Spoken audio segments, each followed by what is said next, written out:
Hello दोस्तों, स्वागत है आपका हमारे चैनल स्टडी विद सभी पर। मैं हूं सविता। दोस्तों, आज इस क्लास में हम पढ़ने वाले हैं अधिगम के सिद्धांत यानी कि थ्योरीज ऑफ लर्निंग। तो ये सारे सिद्धांत इसी क्लास में पूरी डिटेल के साथ कवर करने वाले हैं। तो आप इस क्लास में बिना स्किप किए एंड तक बने रहिएगा, तभी आपको अच्छे से समझ में भी आएगा। और दोस्तों, अगर आप चैनल पर नए हैं, अब तक चैनल को सब्सक्राइब नहीं किया है तो कर लीजिएगा। अगर आपको लगता है कि सब्सक्राइब करना चाहिए तभी कीजिएगा, आपके ऊपर कोई प्रेशर नहीं है। देखिए, यहाँ पर आपको बीएड की फ्री क्लासेस दी जाती हैं, वो भी कंप्लीट थ्योरी होती है, तो कोई चार्ज आपको यहाँ पर देना नहीं होता है। बस अगर आप एक लाइक करते हैं, आपका एक लाइक हमें मिल जाता है तो हमें भी थोड़ी सी मोटिवेशन मिल जाती है, पता चलता है कि हाँ, लोग इस क्लास को पसंद कर रहे हैं। बस इतनी सी बात होती है। तो चलिए, ये रही दूसरी बात। अब हम अपने टॉपिक पर चलते हैं, जानते हैं एक एक करके सारे सिद्धांत यानी कि अधिगम के सिद्धांतों के बारे में। बात करें अधिगम का सिद्धांत यानी कि थ्योरीज ऑफ लर्निंग क्या होती है, तो अधिगम जो है उसे हम सीखना भी कहते हैं। अधिगम का पर्याय सीखना भी होता है। ये चीज़ हम पिछली क्लास में पढ़ चुके हैं, तो आपको भी पता चल गया है कि अधिगम को हम सीखना भी कहते हैं। अधिगम या फिर सीखना जीवन पर्यंत चलने वाली एक प्रक्रिया मानी जाती है। ये कभी समाप्त नहीं होती है। जब से हम जन्म लेते हैं तब से मृत्यु पर्यंत तक ये चलती रहती है। अधिगम का अर्थ होता है सीखना। देखिए, यहाँ पर लिखा भी गया है, मनुष्य अपने जीवन के प्रत्येक क्षणों में कुछ ना कुछ सीखता ही रहता है। सीखने की यह प्रगति मनुष्य में जीवन पर्यंत चलती रहती है। मनोवैज्ञानिकों ने मनोविज्ञान के अंतर्गत यानी कि अधिगम के सिद्धांत कुछ यहाँ पर दिए हैं, जो कि निम्नलिखित हैं। अब हम एक एक करके इसको पढ़ेंगे। देखिए, पहला सिद्धांत क्या है? उद्दीपक अनुक्रिया का सिद्धांत। ये होता है पहला सिद्धांत, जिसको थॉर्नडाइक के द्वारा दिया गया है। अब यहाँ पर देखेंगे, इस सिद्धांत का प्रतिपादन अमेरिकी मनोवैज्ञानिक एल थॉर्नडाइक ने किया है। इस नियम के अनुसार, देखिए यहाँ पर ये बात आपको ध्यान रखना है कि अगर आपसे पूछता है, ये क्वेश्चन आपसे C TET, UP TET, super TET में भी पूछ लिया जाता है कि जो थॉर्नडाइक महोदय हैं ये कहाँ के रहने वाले हैं, तो आपका जो आंसर होगा वो होगा अमेरिका के। तो ये बात आपको याद रखनी होगी। आगे देखिए, इस नियम के अनुसार यानी कि इन्होंने कहा है कि जब प्राणी के समक्ष कोई उद्दीपक उपस्थित होता है तब वह उसके प्रति अनुक्रिया करता है। परिणाम संतोषजनक प्राप्त होने पर वह अनुक्रिया उद्दीपक के साथ जुड़ जाती है। इन्होंने जो प्रयोग किया था वह बिल्ली पर किया था। इनका कहने का ये मतलब है कि अगर आपके सामने कोई उद्दीपक रख दिया जाए, अगर उस उद्दीपक को देख करके आप कोई अनुक्रिया करते हैं, तब वहाँ पर मान लिया जाता है कि वह जो उद्दीपक है वह अनुक्रिया के साथ जुड़ गई है, यानी कि परिणाम जो है वो संतोषजनक प्राप्त हुआ है। इस सिद्धांत के प्रतिपादन के लिए थॉर्नडाइक ने बिल्ली पर प्रयोग किया था।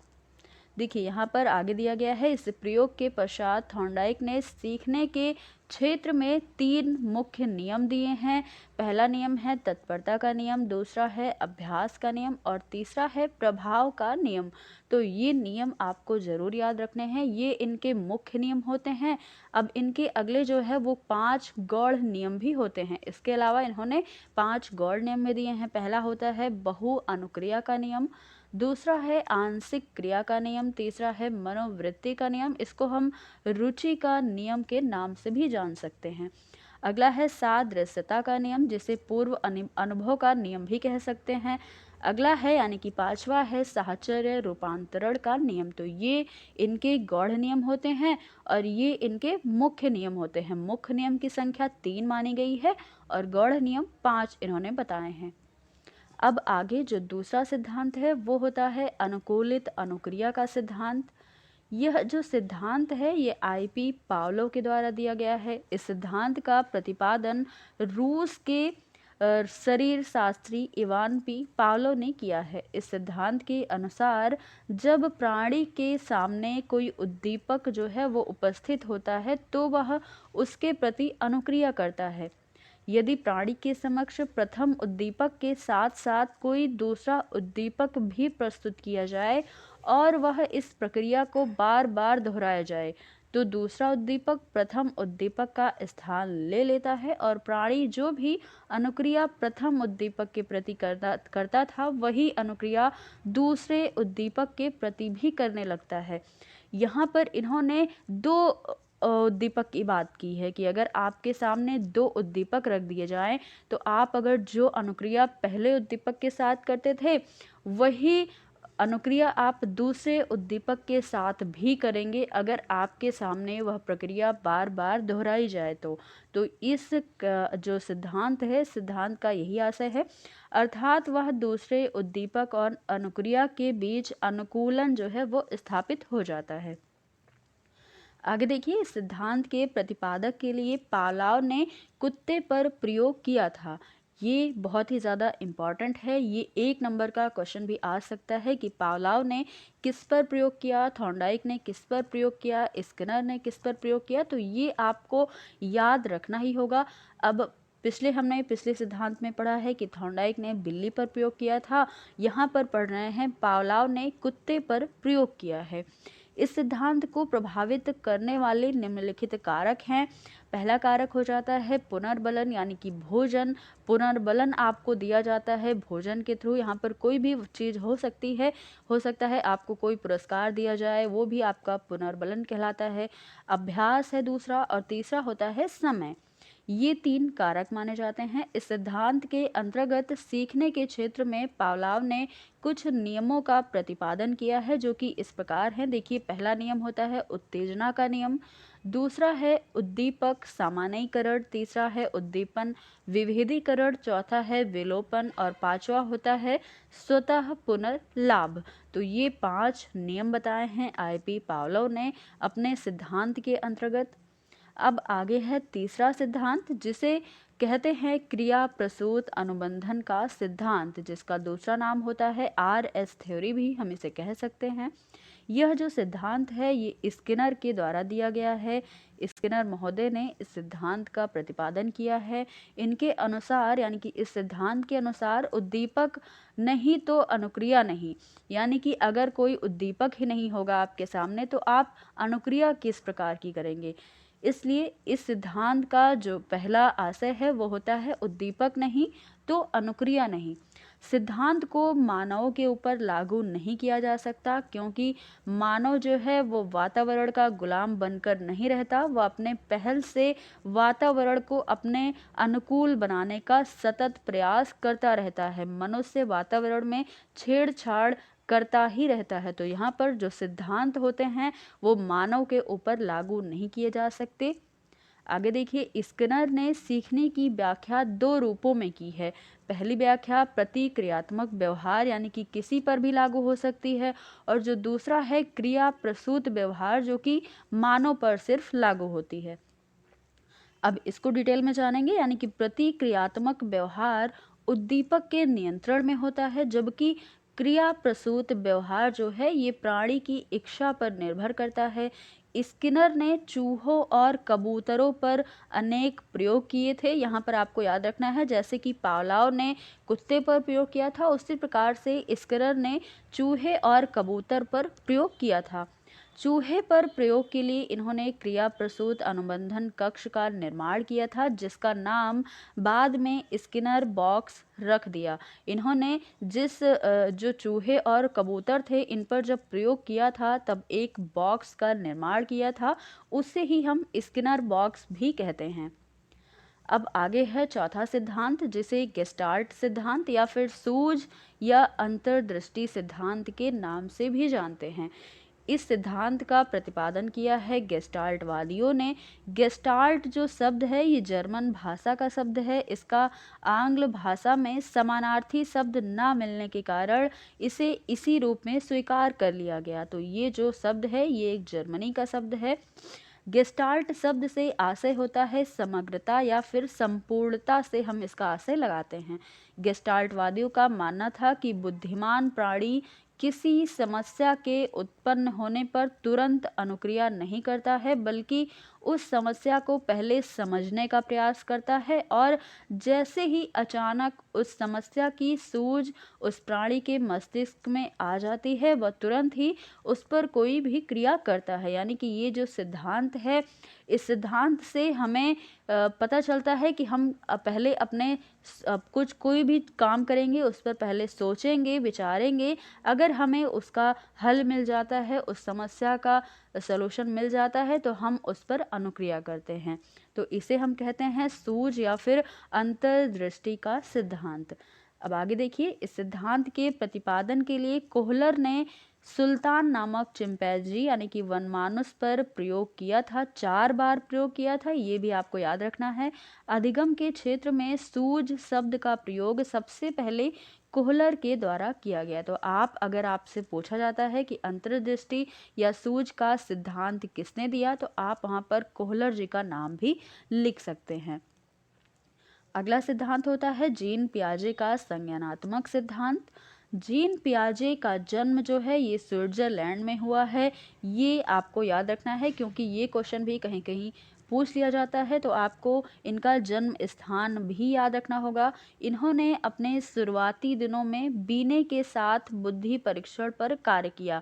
बीने भी एक मनोवैज्ञानिक है, तो जीन पियाजे ने बीने के साथ मिलकर कर सबसे पहले बुद्धि परीक्षण पर भी कार्य किया था। छोटे छोटे बच्चे अपने आसपास के बाहरी जगत में किस प्रकार से ज्ञान को अर्जित करते हैं, यह जानने का इन्होंने प्रयास किया। इसके लिए जीन पियाजे ने अपने ही बच्चों पर प्रयोग किया था और प्रयोग के आधार पर लगभग 400 पुस्तकों तथा लेखों का प्रकाशित किया था। 400 पुस्तकें यहाँ पर थी, ये आपको याद रखना होगा। आगे देखिए, जीन पियाजे की संज्ञानात्मक कार्यविधि की 2 प्रक्रियाएं होती हैं। पहली है संगठन, दूसरी है अनुकूलन। संगठन क्या होता है? संगठन से तात्पर्य बौद्धिक सूचनाओं के संगठन से होता है। जब तक सूचनाएं मस्तिष्क में संगठित हो जाती हैं उसे संरचनाओं का निर्माण होता है, ये होता है संगठन। आगे देखिए, अनुकूलन क्या है यानी कि एडाप्टेशन। तो अनुकूलन से तात्पर्य नवीन ज्ञान तथा पूर्व अनुभव के बीच सामंजस्य स्थापित करने से होता है। अनुकूलन के अंतर्गत 2 प्रक्रियाएं होती हैं। पहला होता है आत्मसातकरण, दूसरा होता है समावेशन या फिर समाविष्टीकरण। तो इसको हम समावेशन भी कह सकते हैं। आत्मसातकरण की प्रक्रिया पूर्व अनुभव एवं नवीन अनुभव के बीच सामंजस्य स्थापित करते हुए नवीन अनुभव को पूर्व अनुभव के रूप में ग्रहण कर लिया जाता है, ये होता है आत्मसातकरण। यानी कि अगर हमारे माइंड में किसी चीज़ का स्कीमा बना है, हमें पहले से अगर पता है कि पेंसिल क्या होती है, फिर अगर हमें बता दिया जाए कि पेंसिल जो होती है उसमें दोनों तरफ से लिखा जा सकता है, तो हम उसको आत्मसात कर लेते हैं कि हाँ ठीक है भाई, एक पेंसिल है और इसको हम पहले एक तरफ से लिखते थे, अब हम इसको दोनों तरफ से भी लिख सकते हैं। तो ये हमने आत्मसात कर लिया। और जो समावेशन होता है, समावेशन में हमें जो पहले से हमारे स्कीमा में फिट होता है, पहले से जो हमें पता होता है, उसमें हमको समायोजन करना पड़ता है। यानी कि पहले से फिट हुई चीज़ को हटाना पड़ता है, उसमें नई चीज़ को जोड़ना होता है। समाविष्टीकरण की प्रक्रिया में नवीन अनुभव एवं पूर्व अनुभव के बीच सामंजस्य स्थापित करते हुए नवीन अनुभव में कोई नई जानकारी जोड़कर दोनों में अंतर करते हैं। इसी प्रकार अंतर करने की प्रक्रिया के दौरान हमें एक नई जानकारी प्राप्त होती है और पिछली जानकारी को हटा करके एक नई जानकारी हमें उसमें ऐड करनी होती है। तो ये होती है समाविष्टीकरण की प्रक्रिया। अब आगे जानेंगे जीन पियाजे की संज्ञानात्मक विकास की कुछ अवस्थाएं हैं, यानी कि जीन पियाजे ने 4 अवस्थाएं बताई हैं संज्ञानात्मक विकास की। पहली अवस्था है संवेदी पेशीय अवस्था, यानी कि सेंसरी मोटर स्टेज, जो कि जन्म से 2 वर्ष तक मानी जाती है। दूसरी है पूर्व संक्रियात्मक अवस्था, जो कि 2 से 7 वर्ष तक होती है। तीसरी होती है मूर्त संक्रियात्मक अवस्था, जो कि 7 से 11 या 12 वर्ष तक मानी जाती है। अगली है औपचारिक संक्रियात्मक अवस्था, जो कि 11 से 15 वर्ष तक मानी जाती है। तो ये 4 अवस्थाएं दी गई हैं जीन पियाजे के द्वारा। अब इन अवस्थाओं को भी हम एक एक करके डिटेल में पढ़ेंगे। पहली है संवेदी पेशीय अवस्था। यह संज्ञानात्मक विकास की प्रथम अवस्था है। इस अवस्था के दौरान बालक देखना, सुनना, पकड़ना, किसी चीज़ को चूसना, एक स्थान से दूसरे स्थान पर पहुंचना इत्यादि का अनुभव प्राप्त कर लेता है। यानी कि जब बच्चा 0 to 2 ईयर का होता है तभी ये अवस्था मानी जाती है। तो उस दौरान बच्चा किसी चीज़ को सुनेगा, पकड़ेगा और किसी भी चीज़ को लेकर के अपने मुंह में रख लेता है। तो ये सारी चीज़ संवेदी पेशी अवस्था के अंतर्गत आती हैं। इसे हम इंद्रित जनित गामक अवस्था भी कहते हैं। ये इसका दूसरा नाम हो जाता है। आपको अगर ये कहीं देखने को मिल जाए तो आप इसमें परेशान मत होइएगा, आसानी से आपको पता चल जाएगा कि ये जीन पियाजे की पहली अवस्था है, यानी कि संवेदी पेशी अवस्था है। अगली अवस्था होती है पूर्व संक्रियात्मक अवस्था, जो कि 2 से 7 वर्ष तक मानी जाती है। यह संज्ञानात्मक विकास की दूसरी अवस्था है। इसे 2 भागों में विभाजित किया जाता है। पहली होती है पूर्व प्रत्यात्मक अवस्था, दूसरी होती है अंत प्राग्ञ अवस्था। पहली अवस्था को 2 से 4 वर्ष के बीच रखा जाता है, दूसरी को 4 से 7 वर्ष तक माना जाता है। पूर्व प्रत्यात्मक अवस्था को परिवर्तन तथा खोज की अवस्था भी कहते हैं। इस अवस्था के दौरान बालक के अंदर संकल्पना निर्माण की क्षमता नहीं होती है। लगभग 2 वर्ष का बालक 200 शब्दों को समझ लेता है। 3 वर्ष का बालक 3 से 10 शब्दों के वाक्य बना लेता है। तो ये चीज़ आपको याद रखनी है। आगे देखिए, अंत प्रज्ञ काल से तात्पर्य होता है बिना किसी तार्किक विचार के ही किसी भी वस्तु अथवा बात को स्वीकार कर लेना। वो किसी भी चीज़ पर अपना तर्क नहीं देते हैं, क्योंकि 2 से 7 वर्ष के बीच बच्चे किसी भी चीज़ का तर्क नहीं कर सकते हैं। ये उनकी अवस्था होती है।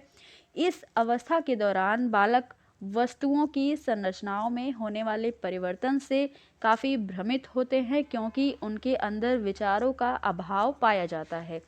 ये होता है अंत प्रज्ञ काल।